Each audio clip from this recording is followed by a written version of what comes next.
Channel को subscribe करें, साथ में बेल आइकन को दबाएं ताकि जब भी मेरी कोई वीडियो आए तो आपको सबसे पहले पता चल जाए। हेलो एवरीवन, आज हम क्वेश्चन आंसर्स करने जा रहे हैं।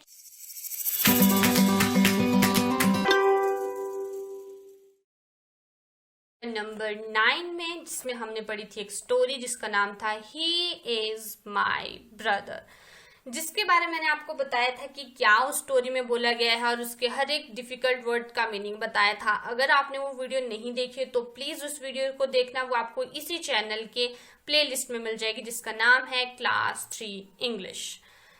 आज हम क्वेश्चन आंसर करना स्टार्ट करते हैं, तो बिना टाइम वेस्ट किए हुए started. First question is where were the people going. तो अगर आपने वो वीडियो नहीं देखी होगी तो आपको पता ही नहीं होगा कि स्टोरी में एक्चुअल में हुआ क्या है। तो प्लीज पहले पुरानी वीडियो देखें, फिर इस वीडियो को कंटिन्यू करें, तभी आपको समझ आएगा कि क्या बोला गया है। तो क्वेश्चन पूछा गया है कि जो लोग थे वो कहाँ जा रहे थे। तो कल मैंने जब आपको स्टोरी पढ़ाई थी उसमें मैंने आपको बताया था कि जो बहुत सारे लोग जो थे वो उस पहाड़ी को चढ़ के जा रहे थे, और वो पहाड़ी का रास्ता कहाँ जाता था, एक पवित्र स्थान पर जाता था। ठीक है, होली मतलब पवित्र स्थान पर जाता। तो यही आपसे पूछा गया कि where were the people going, कि जो लोग थे वो कहाँ जा रहे थे। तो इसका आंसर मैंने यहाँ पे लिख दिया है, the people were going to holy place, कि जो लोग थे वह पवित्र स्थान पर जा रहे थे। ठीक है, नेक्स्ट क्वेश्चन की तरफ देखते हैं। What did the man say to Meena, कि जो आदमी था, जब हमने कल स्टोरी पढ़ी थी उसमें मैंने आपको बताया था कि जो एक आदमी था, जो बहुत सारे लोग वहां पे जा रहे थे, उनमें से एक आदमी ने मीना को देखा था और उन्होंने उससे पूछा था कि क्या तुम्हें बोझ महसूस नहीं हो रहा है इस लड़के को जो तुमने अपनी पीठ के ऊपर उठाया हुआ है।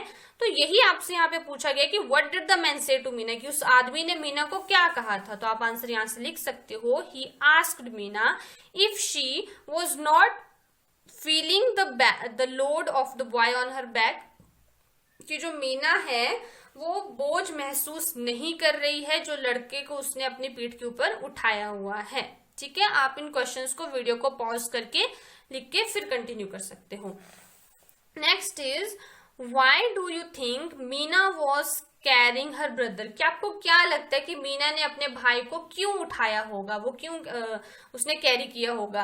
तो हमने देखा था कि उसने अपने भाई को तब भी उठाया था क्योंकि वो जो था वो चल नहीं सकता था, है ना। तो इसका आंसर यहाँ से आप लिख सकते हो कि Meena was carrying him because he was unable to walk, क्योंकि वो जो था वो चलने में असमर्थ था। अनेबल का मैंने आपको मतलब भी कल समझाया था, असमर्थ।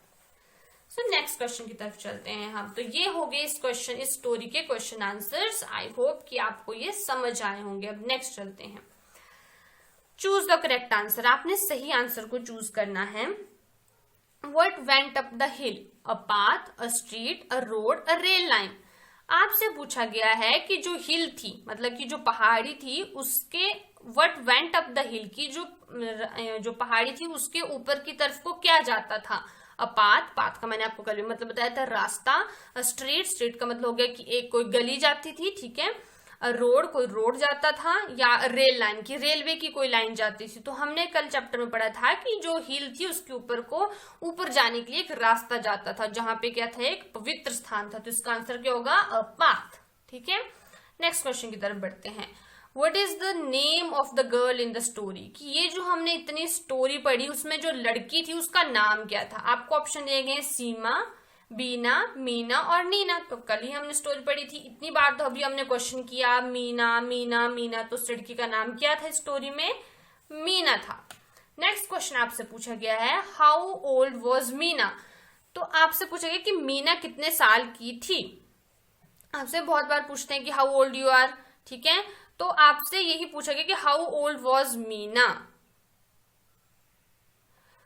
तो मीना कितने साल की थी। तो जब हम चैप्टर पढ़ रहे थे उसमें हमने देखा था कि मीना कितने की थी, 12 ईयर्स की थी, और वो जो उसका भाई था वो कितने साल का था, 4 साल का था। ठीक है, अब आगे पूछा गया है और आपसे क्वेश्चन भी यही पूछा गया आगे कि हाउ ओल्ड वॉज मीनाज ब्रदर, की मीना का जो भाई था वो कितने साल का था। तो वो कितने साल का था, 4 साल का था। यही हमने स्टोरी में कल पढ़ा था। अब नेक्स्ट क्वेश्चन की तरफ बढ़ते हैं। Let's write fill in the blank using the correct given words. ये आपको वर्ड्स दिए गए हैं नीचे, आपने इन वर्ड्स का इस्तेमाल करके इन फिलिंग इन द ब्लैंक्स को भरना है। ठीक है, तो स्टार्ट करते हैं। फर्स्ट है the boy fell in the dash. जो लड़का था वो कहाँ गिरा? फेल का मतलब है गिरना।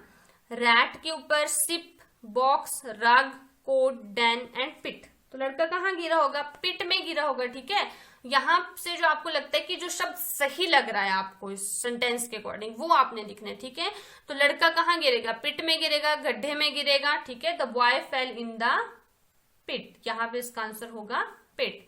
नेक्स्ट है I dash hot milk. I dash hot milk का आंसर क्या होगा? कि मैं गरम दूध पीता हूँ। ठीक है, तो आप कैसे पीते हो गरम दूध को? एक ही बारी में पी जाते हो, सिप सिप करके पीते हो। सिप सिप करके पीते हो ना, ऐसे थोड़ा सा पीते हो, फिर थोड़ा सा पीते हो, सिप सिप करके पीते हो। तो यहाँ पे आंसर क्या हो गया? सिप। आई सिप हॉट मिल्क। यहाँ पे सिप कहाँ लिखा गया? यहाँ पे। तो ये हो गया हमारे पास सेकंड का आंसर, सिप। नेक्स्ट क्वेश्चन है आपके पास, the kid is in the, कि जो बच्चे थे वो कहाँ थे? रैट में, बॉक्स में, रग में, कोट में, डेन में। तो कहाँ थे लड़के? वो थे कॉट में। ठीक है, जैसे कॉटेज एरिया होता है हर किसी के घर में, तो वो वहां थे। My toy is in the dash, कि आपके जो खिलौने हैं वो कहाँ में? आपने वो खिलौने अपने रूम में बिखेर के रखे हैं या एक बॉक्स के अंदर डाल के रखे हैं? वही आपसे पूछा गया कि माई टॉयज इज इन द, कहाँ पे है वो? वैसे तो हम जनरली बॉक्स के अंदर डालते, तो माई टॉयज और इन द बॉक्स। तो ये हो गया फोर्थ का आंसर। थर्ड का आंसर अब होता है।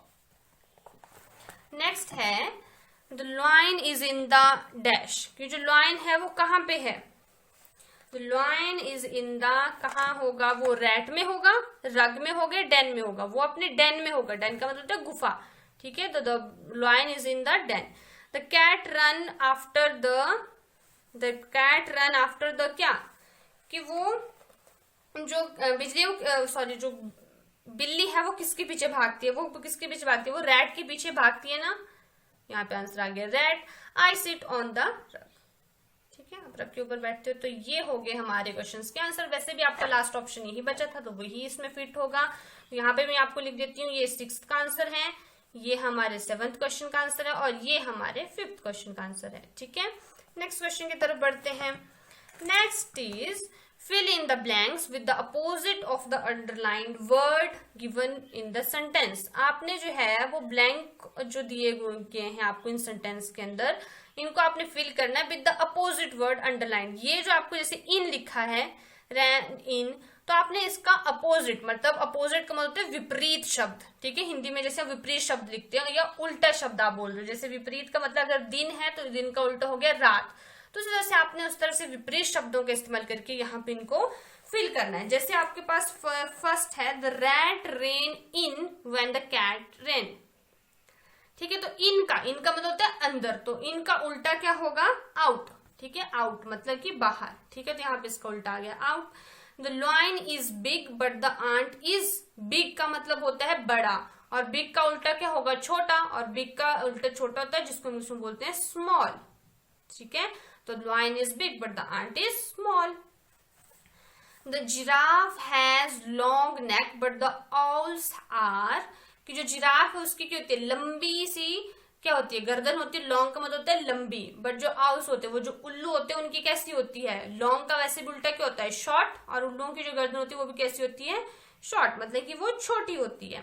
नेक्स्ट आपको बोला गया the sun appears in the day and the moon at, कि जो सन है मतलब जो सूर्य है वो दिन में दिखता है, दिन में निकलता है, और जो मून है वो कब निकलता है? सन का, मैंने अभी आपको हिंदी में बताया कि दिन का उल्टा होता है रात, तो डे का उल्टा हो गया यहाँ पे नाइट। जो वर्ड अंडरलाइन किए गए हमें सिर्फ उन्हीं वर्ड्स को उल्टा करके लिखने, और मून वैसे भी रात को निकलता है। अब नेक्स्ट क्वेश्चन है the T is hot but the water is, कि जो टी है, ठीक है, कि जो टी है वो हॉट है, जो चाय है वो गर्म है, पर जो पानी जो है वो क्या है? हॉट का उल्टा क्या होता है? मतलब गर्म का उल्टा क्या होगा? ठंडा। तो हॉट का उल्टा क्या होगा इंग्लिश में? Cold. Trees are tall but the bushes are, कि जो पेड़ होते हैं वो लंबे होते हैं, पर जो बुशेज होते हैं मतलब जो झाड़ियां होती हैं वो क्या होती हैं? शॉर्ट होती हैं। ठीक है, लॉन्ग, टॉल और लॉन्ग एक ही बात होगी। लंबी और टॉल का मतलब होता है लंबा, तो टॉल लंबे का उल्टा होता है छोटा, तो यहाँ पे हो गया हमारा इसका उल्टा शॉर्ट। नेक्स्ट है Ram was sad but Radha was dash. Sad मतलब उदास, उदास का उल्टा क्या होता है, खुश। ठीक है, तो राम जो था वो सैड था, बट जो राधा थी वो क्या थी, खुश थी, वॉज हैप्पी। तो ये हो गया हमारे आंसर्स। अब आपको आगे जो है वो टीम टाइम बताया गया। What are the difficulties that child who can't see will face. ये आपने लिखने नहीं है, ये आपसे जस्ट पूछा गया है, आपने बात करनी है। टीम टाइम में अपने अपने ग्रुप में एक डिस्कशन करनी है। जैसे आपका ग्रुप होगा, अपने फ्रेंड्स को आप कॉल कर सकते हो, उनसे आप ऐसे डिस्कस कर सकते हो कि what are the difficulty that child who can't see will face. कि ऐसे बच्चे जो देख नहीं सकते, ठीक है, जो बच्चे देख नहीं पाते उनको क्या क्या डिफिकल्टीज आती होगी। तो उन्हें क्या डिफिकल्टी आती है, जब वो देख ही नहीं पाते हैं तो उनको वो ना कहीं जा सकते हैं, वो अपना खुद का कोई काम नहीं कर सकते क्योंकि उन्हें दिखेगा ही नहीं कि आगे क्या चीज है, कैसे जाना है, क्या करना है। ठीक है, they are not able to do their own work, they can't go anywhere. तो ये these are the different difficulties that they face. So next question is would you help a child who can't walk to school. आपको बोला कि क्या आप help करोगे ऐसे बच्चे की जो स्कूल तक नहीं चल के आ सकते। सोचो, जो बच्चे जिनके लेग्स में कुछ प्रॉब्लम होती है तो वो लोग चल नहीं सकते, तो आपसे पूछा कि क्या आप उनकी हेल्प करोगे, तो एज मी यस। ठीक है, आपने बताना आप करोगे, वो बोला गया। ठीक है, अब आगे पूछा गया how can you help such a child and make the child feel one of you. How can you help such child, कि इस तरह के बच्चे हैं, जैसे कि आपका मान लो कि कोई स्कूल में ऐसा फ्रेंड है जो चल नहीं सकता है। ठीक है, तो आप बोले कि आप कैसे उसकी हेल्प करोगे and make the child feel one of you, और आप उस बच्चे को ऐसा महसूस करो कि वो भी आपके जैसा ही है। ठीक है, the child is one of you, कि वो चाइल्ड जो है वो आपके जैसा ही है, आप में से ही एक है। तो आप कैसे हेल्प करोगे, आप उससे नॉर्मल बिहेव करो जैसे कि आप बाकी सारे फ्रेंड्स से करते हो। Behave normally with that guy also. ठीक है, तो आप उसके साथ भी वैसे नॉर्मल बिहेव करोगे तो उसको ऐसा फील होगा कि मैं आपके जैसा। अगर आप उसे ऐसा फील करोगे कि हाँ आप चल नहीं सकते हो, आप थोड़े अलग हो, तो उसे वो अलग लगेगा कि मैं आप लोगों से अलग हूं। तो आप कैसे हेल्प कर सकते हो वो आपसे पूछा गया। तो आपने अपने अपने व्यूज या आप तो अपनी कॉपी पे लिख के अपने टीचर को सेंड करने हैं और बताने हैं कि आप कैसे हेल्प करोगे। ठीक है, अब आपको एक एक्टिविटी दी गई है, a game. Blind fold a child with the cloth. Blind fold का मतलब होता है जो हम आंख में चोली खेलते हैं ना, कि आपने अपनी आंखों को, मतलब आपने अपने आंख को बंद करना है। Blindfold a child with the cloth, he she must try to catch the other children. ठीक है, जैसे अगर आप स्कूल में होते तो आप इसको कर सकते थे कि आपने एक बच्चे की आंखें बंद कर दी और उसको बोलना है कि आपने ट्राई करना है दूसरे बच्चों को कैच करने की। Whoever is caught has to be blindfolded next। और जो पकड़ा जाएगा फिर उसकी टर्न आएगी। तो ये आपको गेम खेलने के लिए बोला, और इससे आपको फील भी होगा कि जो बच्चे नहीं देख सकते उनको कैसा फील होता होगा, जो जिनकी आंखें नहीं होती हैं। ठीक है, so that's all about today. और ये थे हमारे चैप्टर नंबर 9 की जो हमने कल स्टोरी पढ़ी थी, उसके क्वेश्चन आंसर्स। आई होप आपको समझ आए होंगे और आपको कुछ नॉलेज भी हुआ होगा, एक मॉरल नॉलेज जिसे हम बोलते हैं। सो अगर आपको ये वीडियो अच्छी लगी तो इस वीडियो को प्लीज लाइक करें, शेयर करें और अपने फ्रेंड्स के साथ जितना हो सकता है उन्हें शेयर करें, और इस चैनल को सब्सक्राइब करें और बेल आइकन को दबाएं ताकि आपको नेक्स्ट नोटिफिकेशन मिलती रहे। Thank you.